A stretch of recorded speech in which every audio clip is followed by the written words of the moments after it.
ఈ సమయంలో బైబిల్ పఠనం కొరకై కీర్తనలు 130 కీర్తన 5వ వచనం. యెహోవా కొరకు నేను కనిపెట్టుకొనుచున్నాను, నా ప్రాణము ఆయన కొరకు కనిపెట్టుచున్నది, ఆయన మాట మీద నేను ఆశ పెట్టుకొని ఉన్నాను. చదవబడిన వాక్య భాగము పై భాగంలో యాత్ర కీర్తన అని వ్రాయబడింది. ఇది దావీదు రచించిన కీర్తన. అయితే ఇక్కడ మనతో దేవుడు తన కీర్తనలో మాట్లాడుతున్న విషయం ఏంటంటే, యెహోవా కొరకు కనిపెట్టుకుంటున్నాను. దేవుని కొరకు కనిపెట్టుట. నా ప్రాణము ఆయన కొరకు కనిపెట్టుకొనుచున్నది. దేవుని కొరకు కనిపెట్టడం అనేటటువంటిది, కనిపెట్టుట అనే దానికి అర్థం ఏంటి? వెయిట్ అంటే ఎదురు చూడడం. మనకేంటంటే తెలుగు కంటే ఇంగ్లీషే మనకి ఈజీగా అర్థమవుతుంది. అయితే దేవుని కొరకు ఎదురు చూచుట గొప్ప భాగ్యం. ఈ లోకంలో మరి ఏదన్నా శుభకార్యం వస్తుందంటే దాని కొరకు వెయిట్ చేస్తూ ఉంటాం కదా. ఏదైనా మనకు లాభం ఉంది అని అంటే దాని కొరకు ఎదురు చూస్తూ ఉంటాం. మరి ఫ్రూట్స్, ఆహారం ఎప్పుడా అని మనం ఆలోచన చేస్తూ ఉంటాం. వాక్యంలో చూసినప్పుడు ఈ లోకంలో ఉన్న వాటి కొరకు ఎదురు చూసినంతగా దేవుని కొరకు ఎదురు చూడలేని పరిస్థితి. యెహోవా కొరకు ఎదురు చూడటం వల్ల కలిగే లాభాలు ఏంటంటే, చూడండి యెషయా గ్రంథంలో 40 అధ్యాయము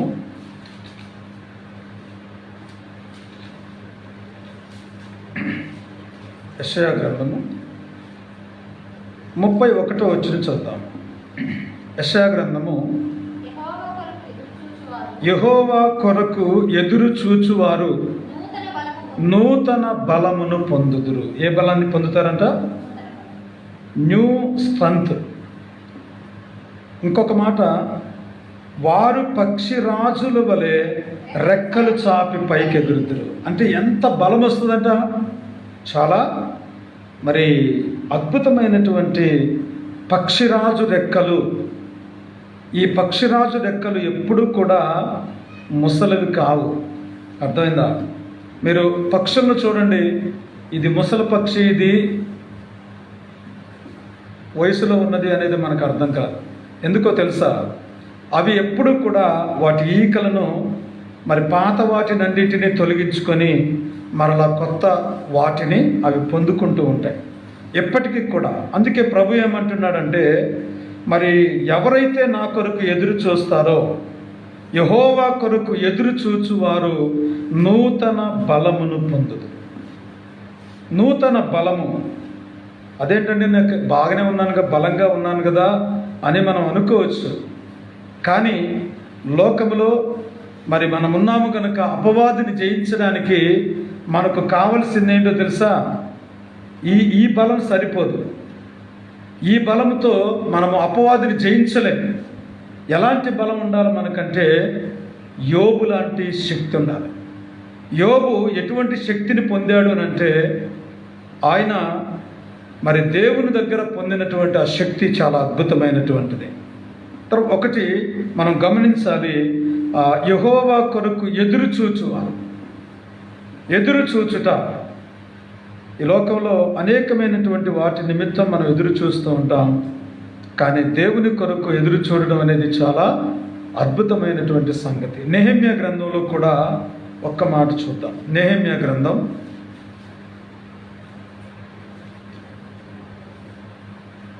8వ అధ్యాయము. నెహెమ్యా గ్రంథం 8వ అధ్యాయం 10వ వచనం.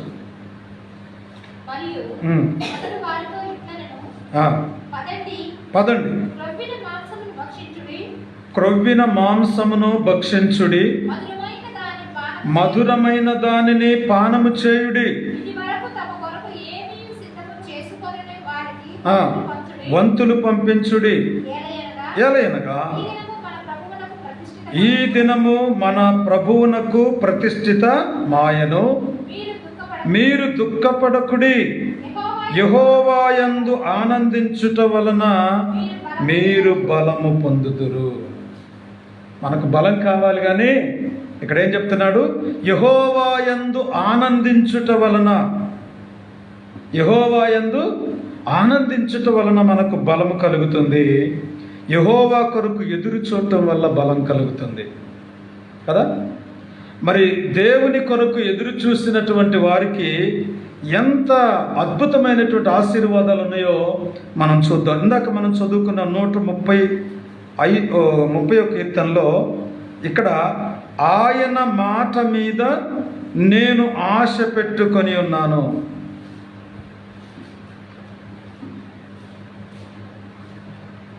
ఆయన మాట మీద నేను ఆశ పెట్టుకొని ఉన్నాను. ఆయన మాట మీద ఆశ పెట్టుకోవాలి. ఆయన కొరకు ఎదురు చూడాలి. ఆయన మాట మీద మనం ఆశ పెట్టుకోవాలి. మనము మన తల్లిదండ్రులు, మన అన్నదమ్ములు, అక్క చెల్లెళ్ళు మనకి ఏదైనా ఒక మాట చెప్పినప్పుడు, అబ్బో మన వాళ్ళు చెప్పారని మనం ఏం చేస్తాం? వాటికి లోబడి పనులు చేస్తూ ఉంటాం. కానీ అభయము అనేటటువంటిది, ఆశీర్వాదం అనేటటువంటిది, మరి గొప్ప కార్యము ప్రభు అయిన యేసుక్రీస్తు యొక్క మాట చేయగలదు. ఆయన కొరకు ఎదురు చూడాలి. ఇంకొక మాట చూడండి, ఇశ్రాయేలు 7వ వచనం, ఇశ్రాయేలు యెహోవా మీద ఆశ పెట్టుకో. యెహోవా మీద ఆశ పెట్టుకోవాలి. యెహోవా మాట కొరకు అక్కని పెట్టుకోవాలి. దేవుని కొరకు మనం ఎప్పుడైతే కనిపెడతామో మనకు నూతనమైన బలం వస్తుంది. ఈ బలం కాదు. రెండోది, దేవుని యందు మనం ఆనందించినప్పుడు మనకి ఇంకా బలం వస్తుంది. ఒక వ్యక్తిని గురించి మీకు చెప్తాను. ఒక గ్రామంలో అతడు చాలా అధికారిని మనం చూసినప్పుడే ఎలా చేస్తాం? భయపడుతుంటాం. ఈయన పెద్ద సార్ అనుకుంటాను, ఈయన పెద్ద మేడం అనుకుంటానంట కదా. ఒక మంచి అధికారి, ఆయన కింద ఒక 100 మంది ఉన్నారనుకోండి, చాలా భయపడుతూ ఉంటాం. చాలా ఈయన పెద్ద సార్ అని పెద్దగానే చూస్తాం. ఆ సారు వాళ్ళ రూట్లోనే మనం చూస్తూ ఉంటాం. ఒకానొక దినాన అతని యొక్క పనివాడు అనుకోకుండా పక్షవాతం వచ్చి పడిపోయాడు. పడిపోయినప్పుడు ఏం జరిగిందంటే, అతడు ప్రభు దగ్గరికి వచ్చాడు. మత్తయి సువార్తలో చూద్దాం ఆ మాట. మత్తయి సువార్త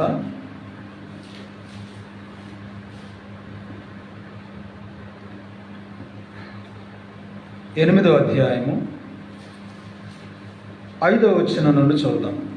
ఆయన కపెర్నహూములో ప్రవేశించినప్పుడు ఒక శతాధిపతి, అంటే ఒక అధికారి, అంటే శత అంటే ఎంత? 100. ఆయన దగ్గర ఎంతమంది ఉన్నారు పనివారు? శతాధిపతి అంటే 100 మంది మీద అధికారి. ఆయన దగ్గరికి వచ్చాడంటే ప్రభు దగ్గరికి వచ్చాడు. వచ్చి అంటున్నాడు, ప్రభువా, నా దాసుడు పక్షవాయువుతో మిగుల బాధపడుచు ఇంటిలో పడి ఉన్నాడు. ఎక్కడ పడాడంట? పక్షవాతంతో బాధపడుతూ ఇంట్లో పడి ఉన్నాడు. లేవలేని పరిస్థితుల్లో ఉన్నాడు. అతనికి వచ్చిన రోగం ఏంటంటే పక్షవాతం. మరి ఇతను 100 మంది మీద అధికారి ఏం చేయగలడు? ఒక మంచి హాస్పిటల్కి తీసుకెళ్ళగలడు. గ్రామంలో అతనికి అందరూ భయపడతారు. ఒకడు రమ్మంటే వస్తాడు, పొమ్మంటే పోతాడు. అంత గొప్ప వ్యక్తి ఈయన. ఇతని కింద మరి చాలామంది దాసురాండ్రు ఉన్నారు. అయితే ఈయన అంటున్నాడు, యేసు నేను వచ్చి వానిని స్వస్థపరిచెదనని అతనితో చెప్పాడు. ఇతను వచ్చి వేడుకున్నాడు, అయ్యా ఇట్లా సంగతి, మా పరిస్థితి ఇట్లా ఉంది, మా ఇంట్లో ఉన్న దాసుడు పడిపోయాడు, దయచేసి మీరు మా ఇంటికి రండి అని చెప్పాడా? వేడుకున్నాడు, అంతే. వేడుకున్నాడు. వేడుకున్నప్పుడు ప్రభు ఏమన్నాడు? నేను వచ్చి అతన్ని బాగు చేస్తాను, ఆరోగ్యవంతుడిగా చేస్తాను, స్వస్థపరుస్తానని చెబితే 8వ వచనంలో శతాధిపతి అంటున్నాడు, ప్రభువా నీవు నా ఇంటిలోనికి వచ్చుటకు నేను పాత్రుడను కాను, నీవు మాట మాత్రము సెలవిమ్ము, అప్పుడు నా దాసుడు స్వస్థపరచబడును. మాట మాత్రము సెలవిస్తాను. మనమైతే ఏమంటాం? అయ్యా రండి అయ్యా, మా ఇంటికి రండి అయ్యా. మనం ఎంతో బలవంతంగా తీసుకెళ్తాం. అతని తల మీద చేయి పెట్టండి అయ్యా, ప్రార్థన చేయండి, నూనె రాయండి అయ్యా, సిలువేయండి అయ్యా కదా, ఇవన్నీ కోరుకుంటాం.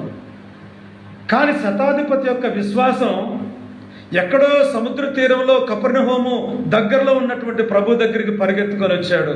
ఒక జీతగాన్ని పంపించాడా? లేకపోతే తన దగ్గర 100 మంది ఉన్నారు కదా, ఒక సైనికుని ఏమైనా పంపించాడా? అలా పంపలేదు. ఈయన ప్రభు దగ్గరికి సరాసరి వెళ్ళాడు. ఆ ప్రభువుని వేడుకుంటూ ఉన్నాడు. అయ్యా నా దాసుడు మిగుల పక్షవాతంతో బాధపడుతూ ఇంట్లో పడిపోయాడు అని అన్నప్పుడు, నేను వచ్చి స్వస్థపరుస్తానంటే శతాధిపతి ఏమన్నాడు తెలుసా? ప్రభువా నీవు నా ఇంటిలోనికి వచ్చుటకు నేను పాత్రుడను కాను.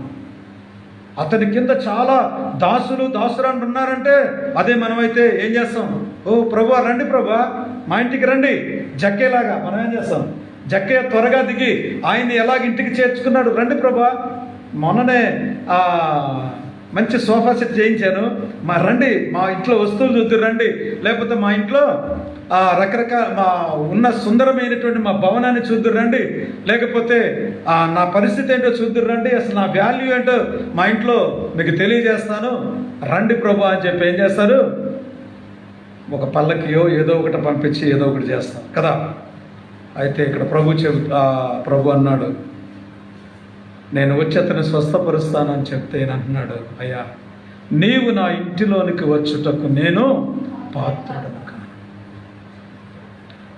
గ్రామంలో అధికారే, కానీ అతనికి అర్హత లేదని గుర్తించాడు. ప్రభు ఎవరు? పరిశుద్ధుడు, నీతిమంతుడు, నిష్కల్మషుడు, పాపులలో చేరక ప్రత్యేకంగా ఉన్నటువంటి వాడు. అటువంటి వ్యక్తి మా ఇంటికి రావడమా? నిజంగా చాలామంది ఇది 2 రకాలుగా మనం ఆలోచన చేస్తాం. ఇంటికి రావడం ధన్యకరమే, కానీ ఇతను మాత్రం ఏమంటున్నాడంటే, నా ఇంటికి రావడానికి నేను పాత్రుడను కాను, నేను అయోగ్యుడిని, నాకు అర్హత లేదు మీరు నా ఇంటికి రావడానికి. ఎందుకంటే నాకు చాలా హృదయ గర్వం ఉంది, నాలో పొరపాట్లు ఉన్నాయి. మీరు నా ఇంటికి వస్తే అనేకమైన నా సీక్రెట్స్ అన్నీ బయటపడతాయి, నా తప్పులన్నీ మీకు కనబడతాయి. దయచేసి మాట మాత్రం సెలవు. ఆయన మాట కొరకు ఎదురు చూస్తూ ఉన్నాడు. అప్పుడు ఏమన్నాడు తెలుసిన ప్రభు? 10వ వచనం, యేసు ఏమన్నాడంట? ప్రభువునే ఆశ్చర్యపరిచాడు. ఆశ్చర్యకరుడైన దేవుణ్ణే ఇతనేం చేశాడు? ఆశ్చర్యపరిచాడు. యేసు ఈ మాట విని ఆశ్చర్యపడి వెంట వచ్చుచున్న వారిని చూచి, ఇశ్రాయేలులో నేనెవరికైనను ఇంత విశ్వాసం ఉన్నట్టు చూడలేదని నిశ్చయముగా మీతో చెప్పుచున్నా. వెంట చాలామంది వస్తున్నారు. ఎంతమంది ఉన్నారు? యేసు ప్రభు శిష్యులు ఉన్నారు, ఇంకా యేసును చూడడానికి వచ్చిన వాళ్ళు ఉన్నారు, ఆరోగ్యం పొందడానికి వచ్చిన వాళ్ళు ఉన్నారు, ఇంకా విశ్వాసము చేత లేకపోతే యేసు ప్రభు మాటలు వినాలని ఆశపడి వచ్చిన వాళ్ళు ఉన్నారు. కొంతమంది తప్పులు ఏమని చెబుతాడా, ధర్మశాస్త్ర ప్రకారంగా బోధిస్తాడా, లేకపోతే యేసు దగ్గర తప్పులు ఏమైనా దొరుకుతాయా అని చెప్పి ఆ గుంపు ఒకటి ఉంది. ఇలా రకరకాలైన ప్రజలు ఆయనను వెంబడిస్తూ ఉన్నారు.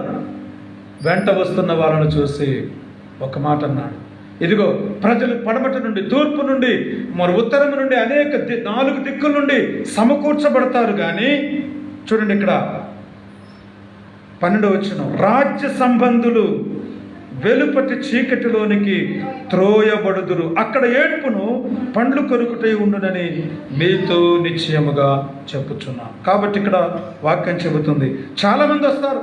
ఇదిగో ఎందుకు ఇంతమంది జనం? ఆ ఒక్కడికున్న విశ్వాసం లేదు మీకు కదా. మీరేమో నన్ను ముట్టుకోవాలని పైన పడుతున్నారు, మరి వస్త్రాన్ని చెంగును ముట్టాలని ఆశపడుతున్నారు. ఇదిగో చాలా రకాలుగా నన్ను వెంబడిస్తున్నారు. కానీ ఇదిగో ఈ ఇశ్రాయేలుడు లేకపోతే ఇతనికి ఉన్నటువంటి విశ్వాసము మీలో ఎవరికి లేదు అని చెప్పడానికి, అంటే రాజ్య సంబంధులు, ఈ రాజ్య సంబంధులు లేక ఈ లోక సంబంధులు వెలుపట ఉంటారు. ఎక్కడుంటారంట? వెలుపట ఉంటారు. వెలుపట అంటే పరలోక రాజ్యానికి వెలుపట. అక్కడ ఏడుపు పండ్లు కొరుకుట మాత్రమే ఉంటుంది. దేవుని మాట కొరకు మనం ఏం చేయాలంటే ఆశ పెట్టుకునేవారుగా ఉండాలి. యెహోవా కొరకు ఎదురు చూసేవారుగా ఉండాలి. అలా ఎప్పుడైతే మనం ఉండగలుగుతామో, అలా ఎప్పుడైతే మనము దేవుని కొరకు నిరీక్షణ కలిగి ఉంటామో, ఆ శతాధిపతి అతనితో చెప్పాడు, శతాధిపతితో, నువ్వు వెళ్ళు, నువ్వే విశ్వాసంతో నా దగ్గరికి వచ్చావో ఆ మాట ప్రకారంగా నీకు అవునుగాక అని చెప్పాడు. ఏం జరిగింది చదవండి, 11వ వచనం. ఇక వెళ్ళు, నీవు విశ్వసించిన ప్రకారము నీకు అవునుగా కానీ శతాధిపతితో చెప్పాను. ఆ గడియలోని అతని దాసుడు స్వస్థపరచబడ్డాడు. ఎక్కడో యేసు సముద్ర తీరంలో కపెర్నహూము పరిసర ప్రాంతాల్లో చెప్పిన ఆ మాట ఇంటిలో పడిపోయిన దాసుని లేపింది. దేవుని మాటకు అంత శక్తి ఉంది, దేవుని మాటకు. కానీ ఈ లోకంలో ఏదైనా సువార్త చెబుదాం, దేవుని మాటలు చెబుదామని అంటే మన వాళ్ళు ఏం చేస్తారు తెలుసా? మాకెందుకయ్యా, మేము ఇంకేమైనా పాపులమా, అసలు మాకేం తక్కువైంది, మాకు ఎందుకు దేవుడు అవసరం అని అంటున్నారు. వాక్యం చెబుతుంది, నీతిమంతుడు లేడు, ఒక్కడునూ లేడు. మేలు చేయక ఏమంటారు? రోమాపత్రిక చూడండి, 3వ అధ్యాయంలో మేలు చేసేవాళ్ళు లేరంట. 12వ వచనం, 11, 12. నీతిమంతుడు లేడు, ఒక్కడునూ లేడు, గ్రహించువాడెవడునూ లేడు, దేవుణ్ణి వెదకువాడు లేడు. అందరూ త్రోవ తప్పి ఏకముగా పనికి మాలిన వారైరి, మేలు చేయువాడు లేడు, ఒక్కడైనను లేడు. ప్రభు ఇట్లా చెప్తుంటే ప్రజలేమనుకుంటున్నారు? ఓహో, మీరు పాపులేమో, క్రైస్తవులు మీరు పాపులేమో. కానీ మేము పాపులం కాదు, మాకు దేవుడు అవసరం లేదు. ఈ లోకంలో మంచి మంచి కార్యాలు చేసామనుకో, పుణ్యకార్యాలు చేసామనుకో, వస్త్రదానాలు, అన్నదానాలు, గోదానం, భూదానం, లేకపోతే ఇతరమైనటువంటి మంచి మంచి దానాలు చేసి నీతి కార్యాలు జరిగించినట్లయితే ఆటోమేటిక్గా మేము స్వర్గానికి వెళ్ళిపోతామని గుడ్డి నమ్మకంలో ఉన్నారు. అర్థమైందా? పైన ఆకాశం అందు కానీ, క్రింద భూమి మీద కానీ, భూమి కింద నీళ్ల యందు కానీ యేసు నామము తప్ప రక్షించడానికి మరొక నామము లేదని గుర్తుపెట్టుకోవాలి. ఆ నామములోని రక్షణ, విశ్వసించిన వారికి రక్షణ. అందువల్ల ఆ నామము లేకుండా నువ్వు నీతిమంతుడిగా తీర్చబడలేవు. యేసు రక్తము లేకుండా సర్వలోకానికి పాప క్షమాపణ లేదు. అర్థమైందా? కాబట్టి ప్రభువైన యేసుక్రీస్తు ఏం చేస్తే వచ్చాడనంటే, సర్వ పాపానికి పరిహారార్థం యేసుక్రీస్తు బలి అర్పణ.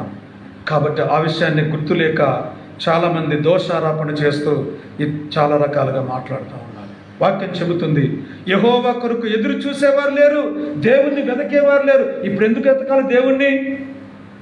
ఏదన్నా బాగలేదనుకో, అమ్మా నాకు బాగలేదు, కొంచెం అయ్యగారిని పిలిచి ప్రార్థన చేయించండి. ఏమంటారు? అయ్యగారిని పిలిచి ప్రార్థన చేయించండి. ఏంటి అయ్యగారు మా ఇంటికి రావట్లేదు అని అంటారు. ఎప్పుడు? బలహీనత కలిగినప్పుడు, సమస్యలు వచ్చినప్పుడు దేవుని మందిరానికి వచ్చి గోజాడుతూ ఉంటాం. వాక్యం చెబుతుంది, ఎందుకంటే ఆయన మాట మీద ఎవరైతే ఆశ పెట్టుకుంటారో శతాధిపతి వలె ఆశీర్వాదాన్ని పొందుతారు. అదే మన దగ్గర ఒక జీతగాడు ఉంటే 1,000 రూపాయలు ఇచ్చి, ఒక 1,500 ఇచ్చి, నాయన హాస్పిటల్కి వెళ్ళి బాగు చేయించుకోరా, మళ్ళీ బాగైన తర్వాత రారా నాయన అని చెప్తాం కదా. కానీ అతను ఏం చేశాడు? యజమానుడు స్థితిని పక్కన పెట్టాడు, ప్రభు దగ్గరికి పరిగెత్తాడు, తన దాసుని పట్ల ఆసక్తిని కలిగాడు, ఇష్టం కలిగినాడు. కాబట్టి అతను ఏం చేస్తూ వచ్చాడు? ఆ దాసుని నిమిత్తము ప్రభు పాదాలు పట్టుకున్నాడు. అక్కడికి వెళ్ళి ఆ యొక్క విశ్వాసం వ్యర్థం కాలేదు. చూడండి, ఇక్కడ దేవుడు ఎవరు అనేటటువంటిది ఇక్కడ మనం గమనించినప్పుడు, ఆయన మాట తప్పనివాడు. ఆయన ఎలాంటి వాడట? 132:12 వచనం. యెహోవా సత్య ప్రమాణమును దావీదుతో చేసెను, ఆయన మాట తప్పనివాడు. ఆయన ఎలాంటి వాడు? మరి మనం ఎలాంటి వాళ్ళం?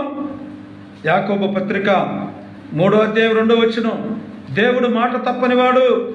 మరి మనం చూద్దాం మన పరిస్థితి. అనేక విషయములలో మనమందరము తప్పిపోవచ్చున్నాము. చాలమ్మా, ఇక్కడ ఎట్లుంది? మాట యందు తప్పిన ఎడల అట్టివాడు లోపము లేనివాడై తన సర్వ శరీరమును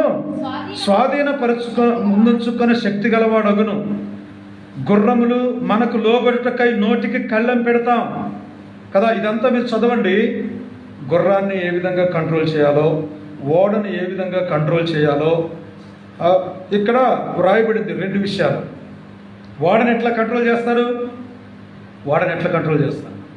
ఒక చిన్న తెడ్డు ఉంటుంది, పడవను కంట్రోల్ చేయడానికి. మరి ఇక్కడికి గుర్రానికి కళ్ళెము. గుర్రం నోటికి ఏం పెడతారు? కళ్ళెము. గాడిదకు చబుకు. మూర్ఖుని వీపునకు బెత్తం. మూర్ఖుని కంట్రోల్ చేయాలంటే బెత్తం వాడాలి. వాడు మాటలతో చెప్తే వినడం. అర్థమైందా? కనుక ఇక్కడ ఆ ఓడని సైతం ఒక చిన్న చుక్కాని, అనగా ఒక చిన్న తెడ్డు ద్వారా దాన్ని కంట్రోల్ చేస్తాం, తిప్పేస్తాం. కానీ దేవుడు ఇక్కడ ఏం చెప్తున్నాడంటే, నాలుకను మనం కంట్రోల్ చేయలేమంటారు. మన నాలుక మన స్వాధీనంలో ఉండదు. ఆ నాలుక చిన్న అవయవమే, కానీ అది బహుగా ఆదిరిపడుతుంది. అది చాలా ప్రకృతి చక్రానికి చిచ్చు పెట్టేదిగా ఉంది. 5-6 వచనం చదవండి. అలాగుననే నాలుక కూడా చిన్న అవయవమైనను అది బహుగా అదిరిపడును. ఎంత కొంచెం నిప్పు. నాలుక అగ్నియే. నాలుక ఏంటమ్మా? అగ్ని. ఎందుకు వచ్చిందిరా అంటే, ఇక పలానోళ్ళు చెప్పారు కాబట్టి నేను నిన్ను కొడుతున్నాను, పలానోళ్ళు మాట్లాడారు కాబట్టి అది నిజమే అని చెప్పి ఏం చేస్తారు? ముందు వెనక ఆలోచన చేయకోకుండా ఇతరుల మాటలు నమ్మి ఇక ఏం చేస్తూ ఉంటారు? చాలా గందరగోళం చేస్తూ ఉంటారు. నాలుక ఏంటంట? అగ్ని. మనం అనేక విషయాలలో తప్పిపోవచ్చున్నాము. నోటి మాట యందు కూడా మనము తప్పిపోయేవారుగా ఉన్నాం. దేవుని యొక్క వాక్యంలో మనం చూస్తాం. కాబట్టి యెహోవా మాట కొరకు మనము ఆశ పెట్టుకునేవారుగా మనం ఉండాలి. యెహోవా మీద ఆశ పెట్టుకోవాలి, ఆయన కొరకు ఎదురు చూడాలి. అంతేకాదు, ఎలా ఎదురు చూడాలో 130వ కీర్తన 6వ వచనం, కావలివారు ఉదయం కొరకు కనిపెట్టు కంటే ఎక్కువగా నా ప్రాణము ప్రభువు కొరకు కనిపెట్టుచును. కావలివారు ఉదయం కొరకు కనిపెట్టుట కంటే ఎక్కువగా నా ప్రాణము. 2 సార్లు ఈ మాట ఎందుకు రాశాడు అక్కడ? మనం డ్యూటీకి వెళ్తాం, లేకపోతే పని మీద వెళ్తాం. సాయంత్రం ఉదయం 8 గంటలకు వెళ్ళిన తర్వాత సాయంత్రం 5 గంటలు అనుకో, 5 ఎప్పుడు అయిద్దాన్ని చూసుకుంటాం. నైట్ డ్యూటీకి వెళ్ళామనుకో, ఎప్పుడు తెల్లారిద్దాన్ని చూస్తాం. కావలివారు అనగా వాచ్మెన్. కావలివారు ఉదయం కొరకు ఎదురు చూచినట్లుగా, ఆ ఎదురు చూచినంత కంటే అంటున్నాడు ఇక్కడ, కనిపెట్టుట కంటే నా ప్రాణం ప్రభు కొరకు కనిపెడతాను. ఆయన మాట మీద నేను ఆశ పెట్టుకుని ఉన్నాను. దేవుని మాట మీద ఈ రాత్రి మనం ఆశ పెట్టుకునేవారుగా ఉన్నాం. ప్రతి సంవత్సరం వాగ్దానాలు తీస్తున్నాం. ప్రతి సంవత్సరం కదా చక్కని క్యాలెండర్, ప్రతిరోజు ఒక వాక్యం దేవుడు మనకి ఇస్తున్నారు కదా. మరి ఎంతవరకు మన జీవితంలో అది నెరవేరుతా ఉంది? ఎంతవరకు? 119వ కీర్తన ఒక మాట చూద్దాం. 74 వచనం. 119:74. నీ వాక్యము మీద నేను ఆశ పెట్టుకొని ఉన్నాను. దేని మీదంట? నీ వాక్యము మీద. నీ వాక్యం మీద.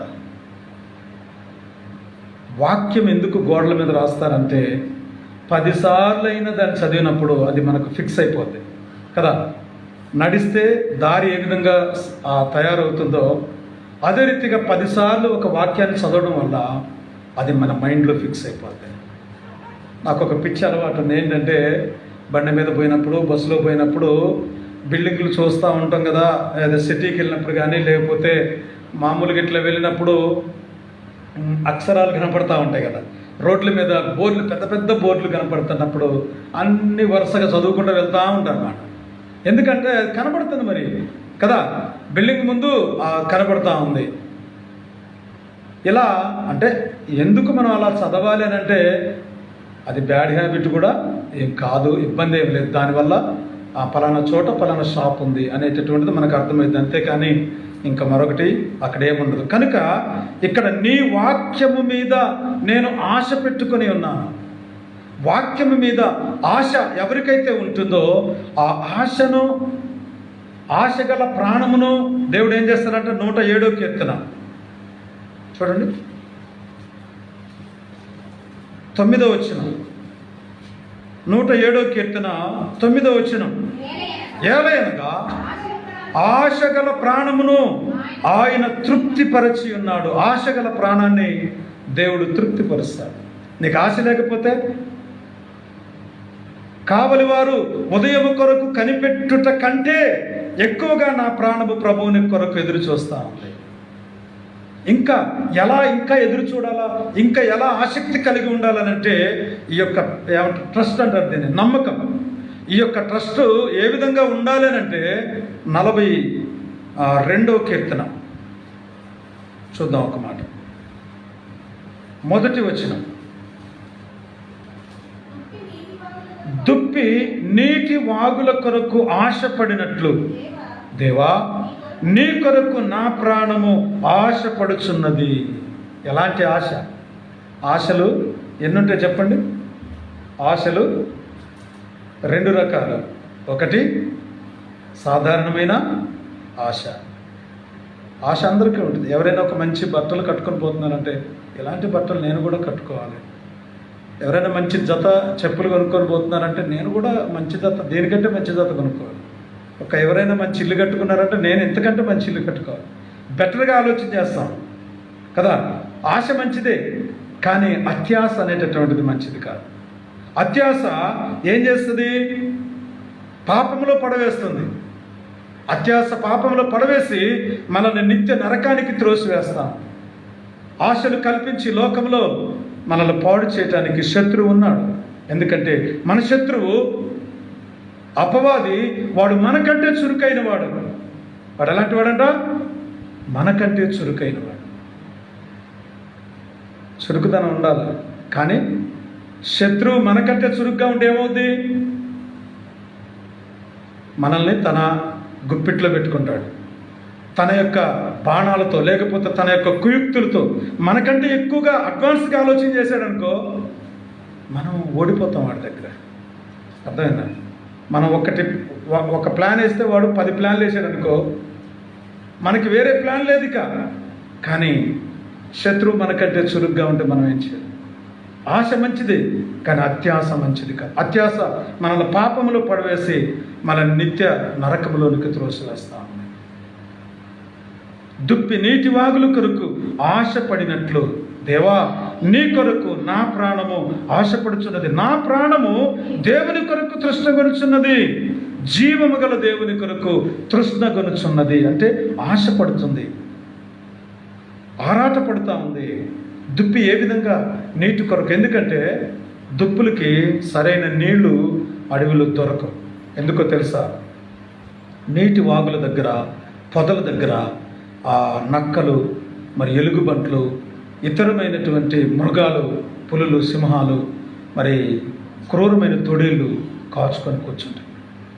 అందువల్ల అవేం చేస్తాయంటే ఆ దాహాన్ని అనుభవిస్తూనే, ఆ దాహాన్ని లోపల ఆ యొక్క ఏమంటారు దప్పిక అవుతున్నప్పటికీ కూడా అవేం చేస్తూ ఉంటాయి అంటే ఇంకొక చోట ఎక్కడైనా దొరుకుతుందా, ఇంకొక చోట ఎక్కడైనా దొరుకుతుందని పరిగెడతా ఉంటాయి అన్నమాట. కనుక ప్రియులారా గమనించండి, మరి దేవుని కొరకు మనం అలా ఆశపడాలి. దేవుని మాట కొరకు మనం పరిగెత్తేటటువంటి వారుగా ఉండాలి. ఎప్పుడైతే అలా చేస్తామో, ఇదే 119వ కీర్తన ఇందాక చదివారు కదా, ఇంకొక వచనం చదువుదాం. 81వ వచనం. 119:81.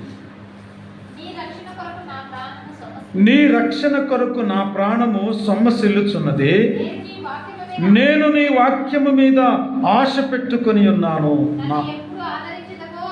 ఆ, నా కన్నులు నీవిచ్చిన మాట కొరకు కనిపెట్టి క్షీణించుచున్నవి. కాబట్టి చూసారా ఎలా నన్ను ఎప్పుడు ఆదరించదవో అని నా కన్నులు నీవిచ్చిన మాట కొరకు కనిపెట్టి క్షీణించుచున్నవి. దేవుడు మనకిచ్చిన వాగ్దానం, దేవుడు మనకు చేస్తున్నటువంటి ఏమంటారు నిబంధన ఏదైతే ఉందో అది మన జీవితంలో నెరవేరడానికి మన ఎదురు చూడాలి. కానీ రోజు ఏమైపోతుందో తెలుసా, మనుషులు ఏదో ఫార్మాలిటీ కోసం ఆ స్టేటస్లు పెడతారు, లేకపోతే ఇతరమైనటువంటి మనం పెడతా ఉంటాం. కానీ అది ఏమవుతుందంటే స్టేటస్లకు మాత్రమే ఓహో పెట్టాడా, ఈయన కూడా పెట్టాడా అన్నట్లుగానే ఉంటుంది, కానీ అది మన జీవితంలో ఫలించట్లేదు. కారణం ఏంటంటే దానికంటే మనము మన హృదయంలోకి దాన్ని ఆహ్వానించలేకపోతున్నాం. ఈరోజు వాక్యం చదువుకున్నాను, ప్రార్థన చేసుకున్నాను అనేటటువంటి దాంతో తృప్తి పడిపోతున్నాడు. పర్వాలేదు వాక్యం చదివేశానని అంటున్నాడు, కానీ అదొక డ్యూటీ లాగా చేస్తున్నాడు. కానీ అది ఒక ఇంట్రెస్ట్గా దుప్పి ఏ విధంగా నీటి వాగుల కొరకు ఆశపడతా ఉందో, మరి కావలి వారు ఉదయం కొరకు ఏ విధంగా కనిపెడుతున్నారో ఆ విధంగా మనం కనిపెట్టలేని పరిస్థితుల్లో 42 వచ్చిన 43 వచ్చిన అన్నా నా నోట నుండి సత్యవాక్యము ఏమాత్రము తీసివేయకుము. నీ న్యాయ విధుల మీద నా ఆశ నిలిపి ఉన్నాను. నీ న్యాయ విధుల మీద నా ఆశ నిలిపి ఉన్నాను. న్యాయ విధుల మీద ఆశ. 42 వచ్చిన చదువునాను. అప్పుడు నన్ను నిందించు వారికి నేను ఉత్తరం ఇయ్యగలను. ఏలయనగా నీ మాట నమ్ముకొని ఉన్నాను. కాబట్టి ఇక్కడ ఏం చెప్తాడంటే నీ మాట నమ్ముకొని ఉన్నాను. ఆయన మాట నమ్ముకుని శతాధిపతి ఏమయ్యాడు, చక్కగా తన దాసుని బాగు చేసుకోగలిగాడు కదా. ఏ హాస్పిటల్కి వెళ్ళలేదు, డబ్బు ఖర్చు పెట్టలేదు, ఆ ఇతరమైనటువంటి బాధ ఏమాత్రం పడలేదు, కానీ అతడు తన దాసుని బాగు చేయించుకోగలిగాడు.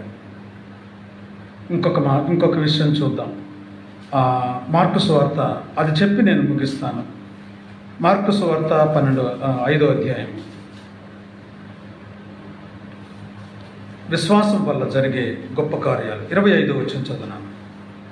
మార్కు సువార్త 5:25.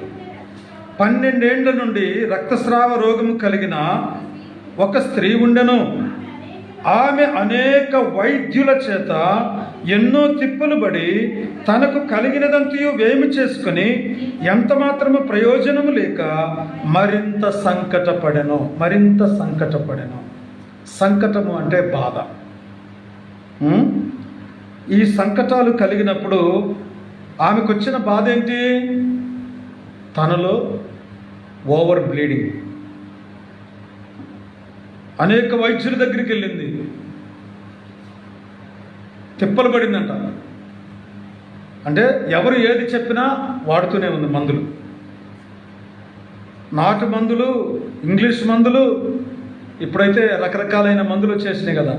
హోమియోపతి అన్నారు, ఆపతి ఈపతి అన్నారు. కానీ ఈమె అనేక మంది వైద్యుల చేత ఎన్నో తిప్పలు పడింది. ఇంకొక మాట ఏం రాయబడిందంటే తనకున్నదంతయు ఖర్చు చేసింది, వ్యయపరుచుకుంది. తనకున్నదంతా, తనకు కలిగినదంతా ఖర్చు పెట్టేసింది. ఊరుకుంటారమ్మా? భర్త ఊరుకుంటాడా? అంతా నీకే పెట్టాను. తల్లిదండ్రులు ఊరుకుంటారా? ఇదిగో పాడు జబ్బు వచ్చింది దీనికి, ఇదిగో ఇంట్లో ఉంటే మాకు దరిద్రం, దీనివల్ల మా ఆస్తులన్నీ పోయాయి, ఇప్పుడు తిండికి బాధపడుతూ ఉన్నామని రకరకాలుగా ఆమెను దూషించి ఉండవచ్చు. అందరూ ఆమెను త్రోసివేసి ఉండవచ్చు. దిక్కులేని పరిస్థితుల్లో ఆమె చాలా బాధపడుతూ ఉంది, సంకటపడుతూ ఉంది. పోనీ ఇంత డబ్బు ఖర్చు పెట్టారు, ఆరోగ్యం వచ్చిందా? ఆరోగ్యం రాదు. కానీ ఒక శుభవార్త ఆమె చెవులలో పడింది. 27 వచనం. ఆమె యేసును గూర్చి విని నేను ఆయన వస్త్రమును మాత్రము ముట్టిన బాగుపడుదుననుకొని ఏమనుకుందంట? అంతే, తనలో ఒక విశ్వాసం కలిగిందంతే. విశ్వాసము, తనలో ఒక నమ్మకం వచ్చేసింది. యేసు ఎంతోమందిని బాగు చేశాడు, గుడ్డివారిని లేపాడు, మూగవారికి మాట ఇచ్చాడు, కుంటివారిని నడిపించాడు, గంతులు వేయించాడు, చనిపోయిన వాళ్ళు కూడా లేపాడు. ఇన్ని అద్భుత కార్యాలు దేవుడు చేస్తూ ఉన్నాడు. యేసు నేను వెళ్ళి ఆయన వస్త్రాన్ని జస్ట్ అట్లా ముట్టుకుంటా. ఎట్లా పోద్దామా? ఎట్లా పోయింది చెప్పండి? ఒక రోజా 2 రోజుల 12 సంవత్సరాల నుండి బాధపడతా ఉంది. రోజు కొంచెం రక్తం తీసామనుకో శరీరంలోంచి బలం ఉంటుందా? ఎముకలన్నీ కూడా బయటపడతా ఉంటాయి. నువ్వు ఎంత తిండి తిన్నా ఆమెకు ఆరోగ్యమే ఉండదు. ఎందుకంటే ఆమెకు వచ్చిన బలహీనత అలాంటిది, నడవలేదు. మరి వాళ్ళేమో యేసు ఎమ్మటి ఉన్నోళ్ళు, యేసు ప్రభు ఎలా ఉన్నాడు?